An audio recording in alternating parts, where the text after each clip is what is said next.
جی آج آپ کو میں 3 اپڈیٹس دوں گا جو آپ کو کچھ یاد دلائیں گی کہ کیا ہو رہا ہے کنٹریز میں، اور ایران کی کیا صورتحال ہے، اور ایران میں جنگ بندی کی کیا وہاں پہ باتیں چل رہی ہیں. ٹھیک ہے جی. یونائٹڈ اسٹیٹ نے 15 نکات بھیجے تھے ایران کو. ٹھیک ہے، تو یونائٹڈ اسٹیٹ کا یہ ماننا ہے کہ اگر وہ نکات مانتے ہیں تو دیٹس ویل اینڈ گڈ. ایرانی صدر نے اسپیچ دی ہے اور ان نے اپنی اسپیچ میں بولا کہ اگر جنگ بندی چاہتے ہیں تو ہم نے جو 5 نکات پیش کیے ہیں یونائٹڈ اسٹیٹ کو اس کو مانو، تو پھر ہم جنگ کو بند کرنے کے لیے تیار ہیں.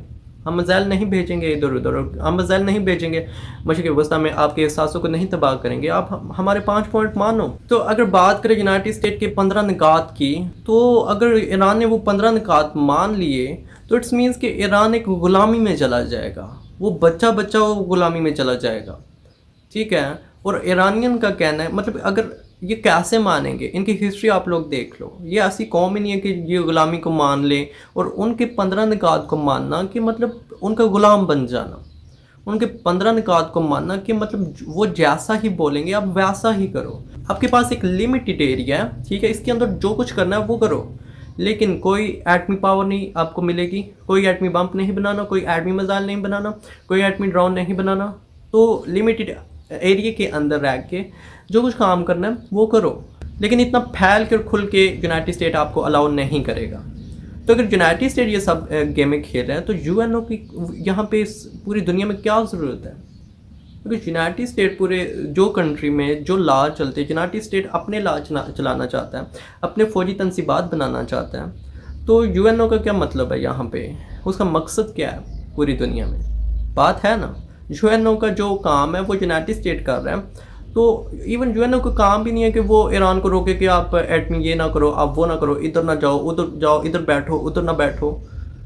یو این او کا بھی یہ کام نہیں ہے جو یونائٹڈ اسٹیٹ کر رہا ہے. ان کو بڑا مسئلہ آ رہا ہے، ان کو مسئلہ یہ آ رہا ہے کہ جو ایران ہے یہ اسرائیل کے یہ حملے آگے پیچھے جو یہ حملے کرتا ہے غزہ، فلسطین، لبنان، تو یہ روکتے ہیں ایرانین لوگ، یہ روکتے ہیں. اور ایرانین لوگ حزب اللہ کو کچھ اسلحہ دیتے ہیں، کچھ میزائل، کچھ ایسی چیزیں دیتے ہیں کہ جس سے یہ اسرائیل کو روک سکے اسلامی ممالک پہ حملہ کرنے سے. تو ابھی لبنان میں ہو رہے ہیں حملے. ٹھیک ہے، وہاں پہ لبنان میں ابھی میں نے ایک نیوز پڑھی ہے، وہ حزب اللہ کے ایک کمانڈر کو اسرائیل نے شہید کر دیا. وہ جو بڑا کمانڈر تھا جس نے 40 سال وہاں پہ اس نے کام کیا ہے، تو اس کو شہید کر دیا گیا. ٹھیک ہے، تو وہ بھی ایک اچھی طرح سے وہ ریٹیلیٹ کر رہے ہیں. وہ حزب اللہ وہ ان کو ٹینکوں کو گرا رہے ہیں، ٹینکوں کو مار رہے ہیں، اسرائیل کی فوجوں کو وہاں پہ قتل کیا جا رہا ہے. یہ بات نہیں ہے کہ وہ بھی کمزور پڑے، وہ بھی کافی ابھی مضبوط ہوئے پڑے. ابھی ایران کے جو صدر ہیں، نئے سپریم لیڈر ہیں، انہوں نے تو ان کو کافی موٹیویٹ کیا، انہوں نے ان کو تو کافی شاباشی دیا اس بات پہ کہ you are doing good and well. اور دوسری بات کہ آپ لوگوں کو پتہ ہے کہ لبنان میں بھی شہادتیں ہو رہی ہیں، 1384 وہاں پہ وہ جو لوگ شہید ہو رہے ہیں، جو حزب اللہ ان کو واپس ریٹیلیٹ کر رہا ہے. ہم لوگوں کو یہ نہیں بتایا جا رہا پاکستان میں بھی. Unfortunately, they are not letting us, they are not telling us what's going on in Lebanon.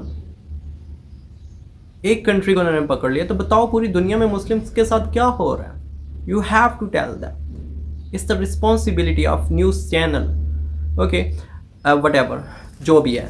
تو 1318 شہادتیں ہو گئی ہیں لبنان میں. ٹھیک ہے، ان کا ایک شہید ہوا ہے، یوسف ہاشمی نام تھا، وہ کافی بڑا لیڈر تھا ان کا، اور کافی یہ جو سیکرٹس چیزیں اسرائیل کی یہ جانتا تھا. He was aware of that secret things. Okay, ایک نیو اپڈیٹ ہے کہ ایران کے ایک نیشنل سیکیورٹی کونسل کے آفیسر ہیں، تو انہوں نے ایک بیان دیا. انہوں نے اس بیان میں پوری دنیا کو بتا دیا، ایون اسپیشلی یونائٹڈ اسٹیٹ کو انہوں نے بتا دیا کہ ہم یہ ہیں.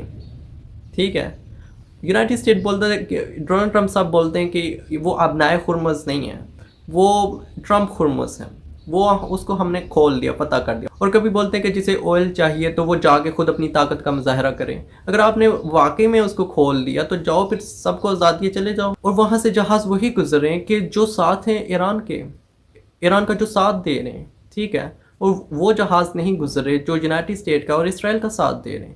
یہ تو بات کنفرم ہے.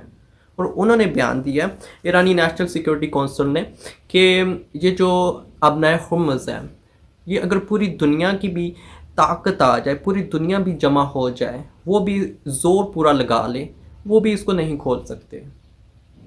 تو وہ انہوں نے یہ بیان دیا, کنفرمیشن, یہ بیان کنفرم ہے. You have to go on Google and Chrome and everywhere. You have to search it. This is this is Iran. This is called Islam and this is the power of Islam. کہ اگر ہم متحد ہو جائیں گے, وہ چاہتے یہ تھے کہ رجیم 2 ٹکڑوں میں علیحدہ علیحدہ ہو جائے, ٹھیک ہے, وہ بھی نہیں ہوا, رجیم بھی وہی ہے. اور ٹرمپ صاحب پتہ نہیں کس صدر سے بات کر رہے ہیں جنگ بندی کی. وہ کہتے کہ ہم تک کوئی بات نہیں پہنچی, ہم تک وہ تو صرف نکات پہنچے جو پاکستان کے ذریعے سے یہاں پہ بھیجوائے گئے, اور ایسی کوئی بات نہیں ہوئی ہماری یونائٹڈ اسٹیٹ سے. تو یہ خود سے ہی پوری دنیا کو ٹرمپ صاحب بتانا چاہ رہے ہیں کہ ہم سپر پاور ہیں, ہم نے مار بھی کھائی ہے, لیکن یہ بتانا چاہ رہے ہیں کہ مطلب ہم ابھی تک کھڑے ہیں, ہم نے کامیابی حاصل کر لی ہے. یہ خود کو تسلی دے رہے ہیں.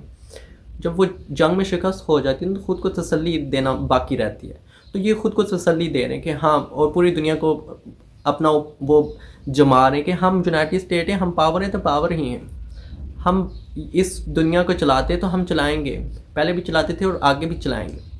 تو اینڈ پہ اگر عمران خان کی بات کریں پاکستان کے حوالے سے, تو ان کی پیشے گزر رہی ہیں, ٹھیک ہے, ان کی ملاقاتیں آ رہی ہیں, وہ ویسے ہی جا رہی ہیں, بہنیں باہر سے ہی واپس جا رہی ہیں, ان سے ملنا نہیں دیا جا رہا, ان کو قید تنہائی میں رکھا جا رہا ہے, ٹھیک ہے. تو یہ نظام چل رہا ہے, انٹرنیشنلی وہ چل رہا ہے اور نیشنلی پاکستان کے اندر بھی یہ چل رہا ہے, ٹھیک ہے.